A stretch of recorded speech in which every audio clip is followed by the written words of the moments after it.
Então vamos lá, né? Para a última palestra, falar de prevenção e tratamento na doença de Alzheimer.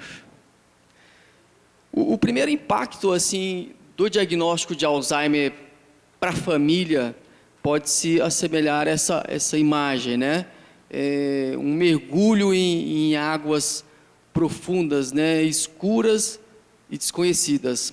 Tamanho o medo, tamanho a angústia, a ansiedade, o medo daquilo que pode estar por vir, né? O cuidador, a família que está ali do lado do indivíduo com Alzheimer passa realmente por um turbilhão de sentimentos.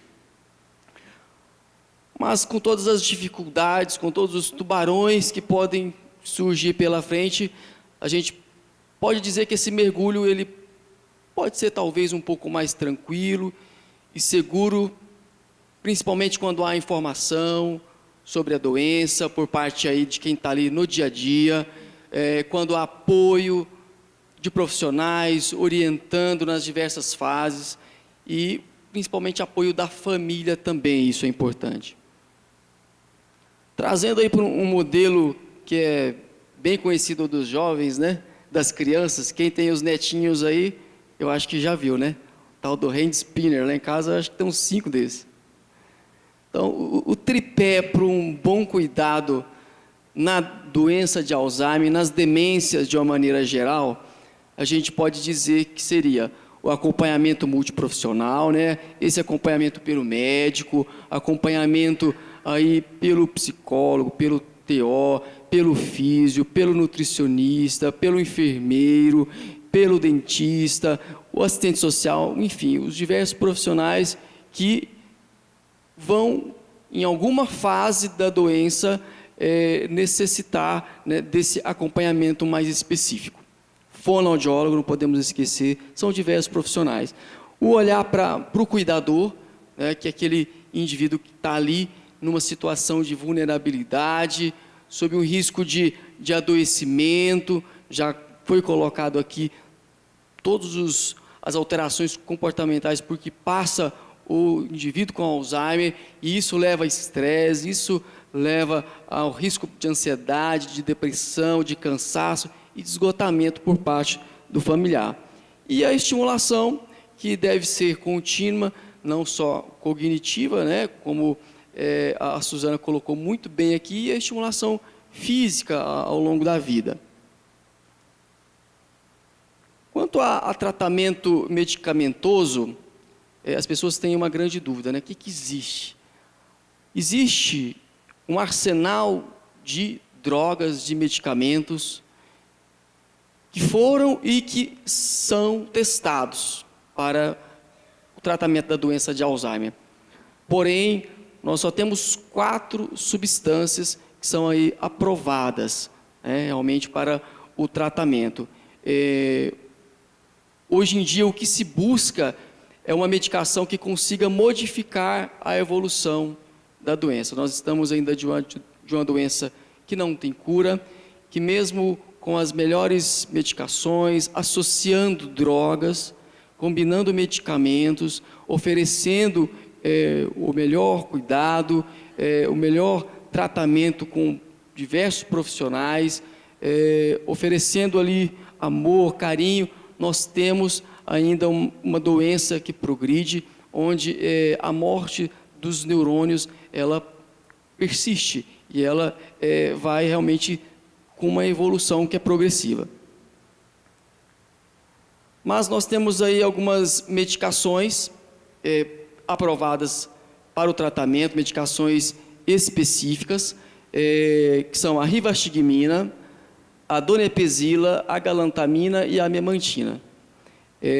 São drogas que atuam em alguns receptores cerebrais, melhorando a disponibilidade de substâncias como a acetilcolina, que é uma substância que se transmite de um neurônio para o outro, e isso pode trazer melhora na cognição, e a glutamina, que é a medicação, a memantina, que é a medicação surgida há menos tempo, né?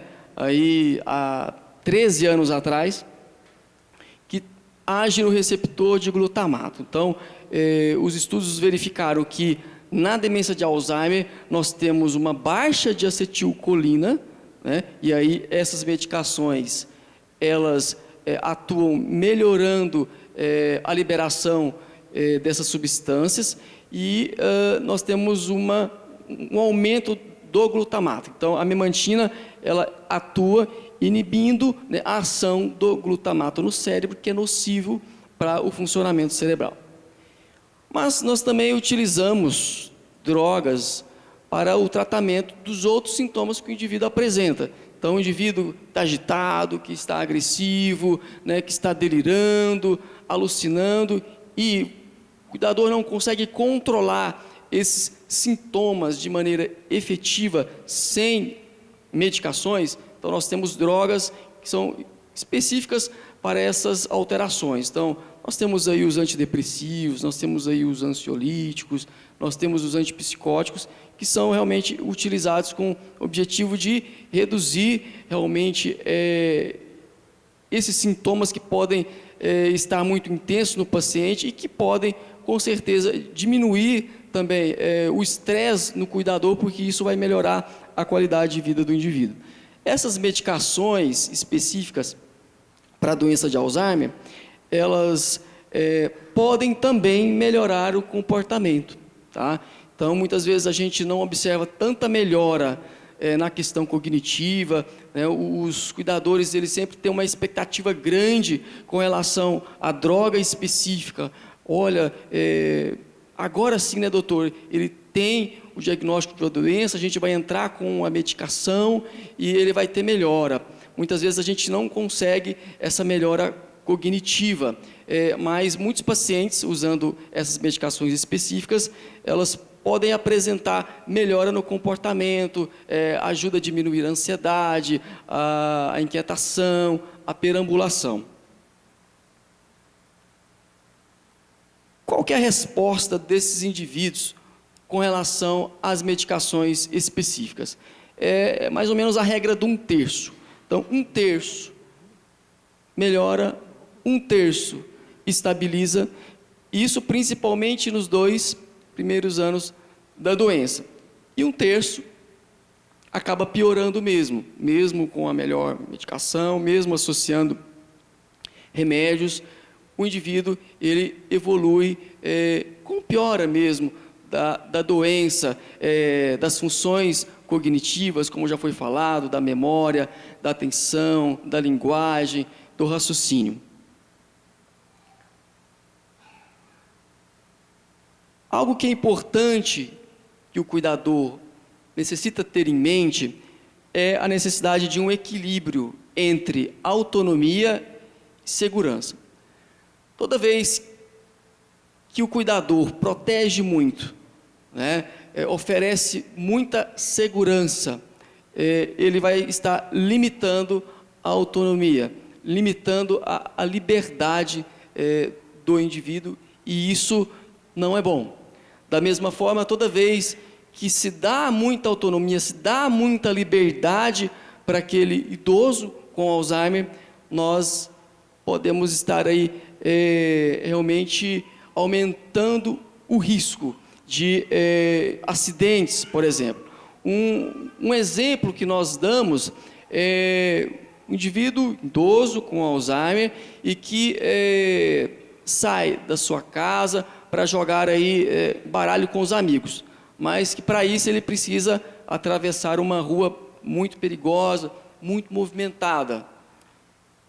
O que nós orientamos? É importante, é legal, é interessante estimulá-lo, manter essa atividade, né, com os amigos, afinal ele vai estar integrado, vai estar ativando as suas memórias, porém tem o risco, né, pela falta de atenção, pela desorientação, de algum acidente, dele se perder. Então é importante que ele mantenha essa atividade, mas que ele seja monitorado, que tenha alguém responsável por ele até a chegada a esse local. Dizer que é possível vida ativa e produtiva com Alzheimer. Esse aqui é o caso da irlandesa Ellen Rochford Brennan, que foi diagnosticada com Alzheimer aos 61 anos, diagnóstico precoce, iniciado o tratamento, porém passou por uma fase de depressão diante do diagnóstico, tinha uma vida extremamente ativa, né? Era uma pessoa que militava em algumas causas, como a causa da deficiência, trabalhava com turismo, e aí se viu com um diagnóstico de Alzheimer. Enfrentou o problema, iniciou o tratamento, e hoje ela comanda uma das maiores organizações de cuidadores de Alzheimer na Europa. Falar de prevenção. Para a gente falar de prevenção de Alzheimer, nós precisamos usar aí um termo que é a reserva cognitiva, que seria poupar neurônios. A gente gosta de usar uma analogia que é da reserva financeira. Então, se você ao longo da vida, você guardou ali um dinheiro, um valor, todo mês, se você evitou gastos excessivos, no final de um tempo você vai ter o quê? Uma reserva. Você vai ter um montante, um valor, que vai ser importante para você usar diante de uma necessidade, por exemplo. Da mesma forma, é o cérebro. Se você ao longo da vida realiza atividades que vão melhorar a saúde do seu cérebro, com a possibilidade de ter aí um alongamento de neurônios, uma melhora nas conexões entre esses neurônios, e da mesma forma, você também realize atividades que evite uma morte precoce desses neurônios, ao final de um tempo, você terá ali um plus de neurônios, vamos dizer assim. Você terá um cérebro mais volumoso, um cérebro com neurônios maiores, com mais conexões, um cérebro mais eficiente, mais preparado para enfrentar um processo de envelhecimento, onde nós sabemos que as cognições, elas entram em um processo de declínio, e até mesmo numa doença de Alzheimer.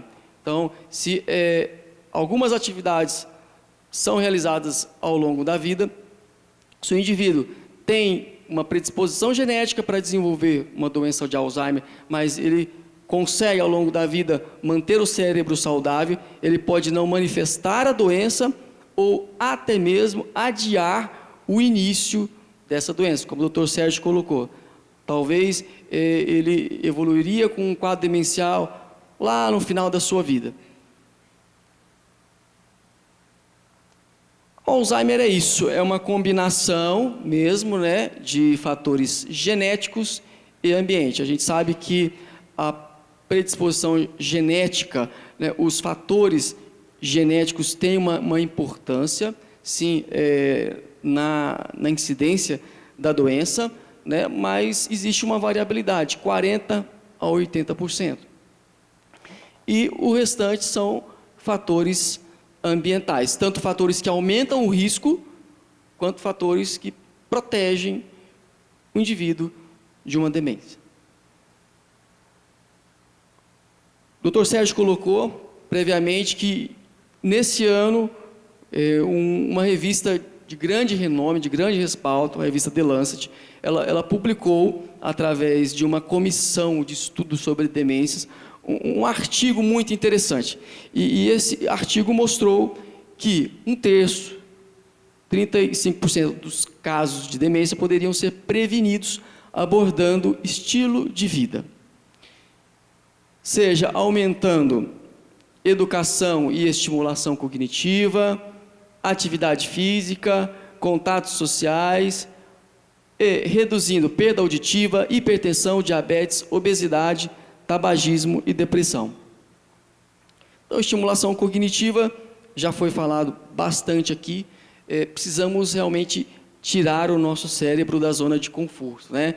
E é importante novidade, variedade e desafio, coisas novas todos os dias, submeter o nosso cérebro a aprendizados, certo? Então, fazer quebra-cabeças, fazer palavras cruzadas, uma vida inteira, tá?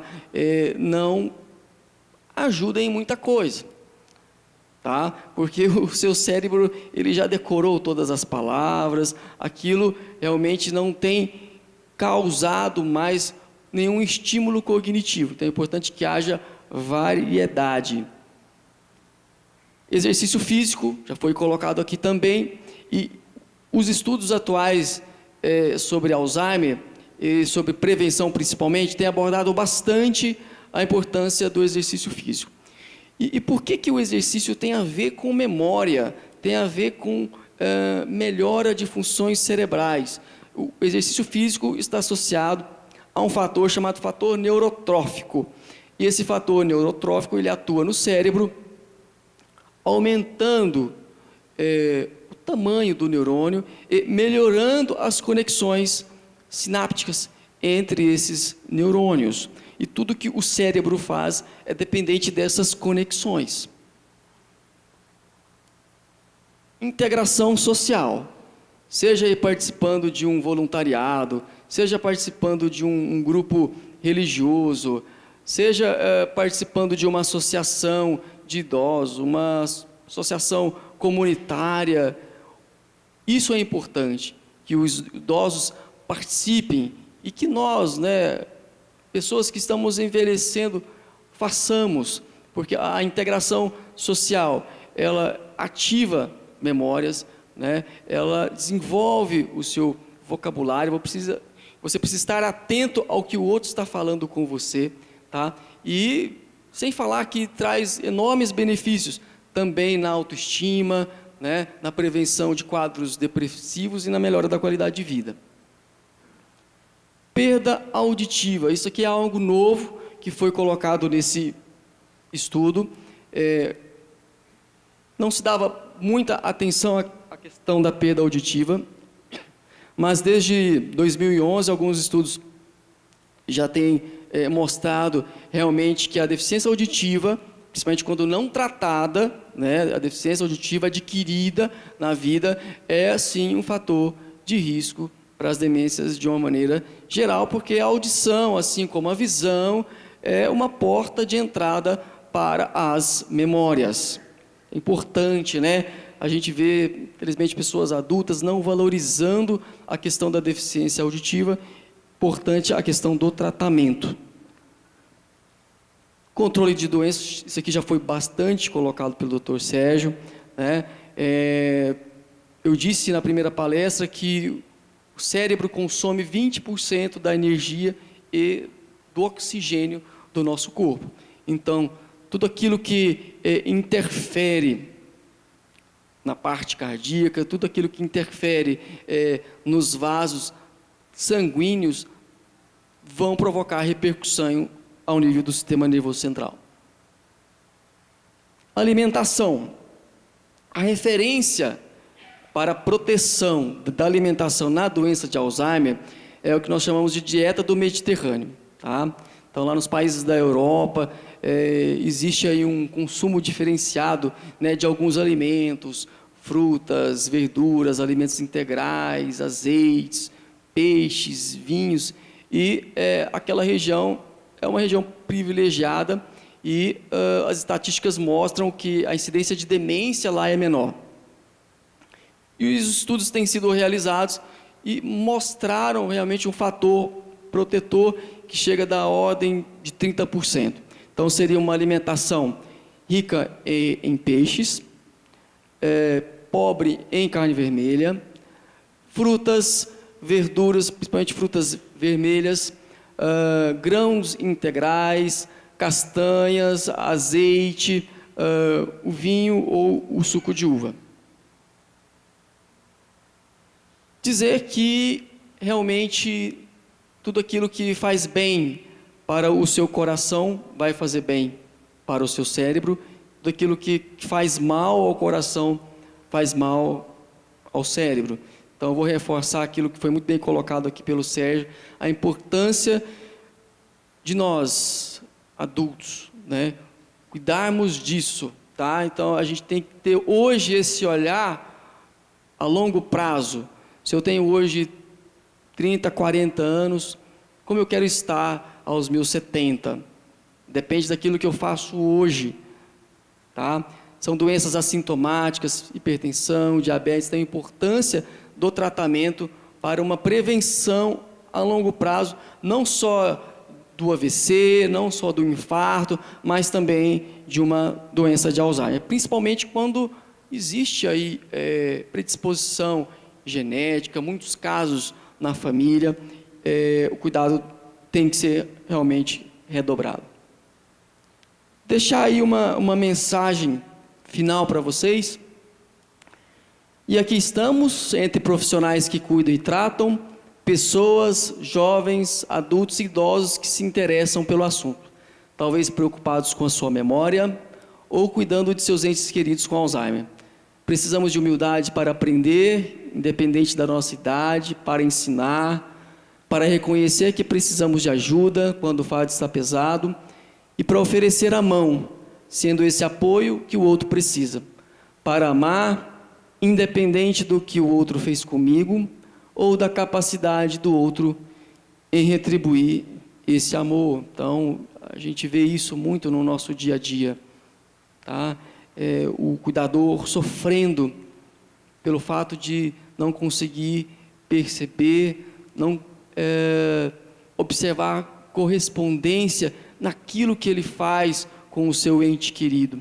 E ele precisa entender que, infelizmente, por conta da doença, ele não tem essa capacidade, mas que tenhamos aí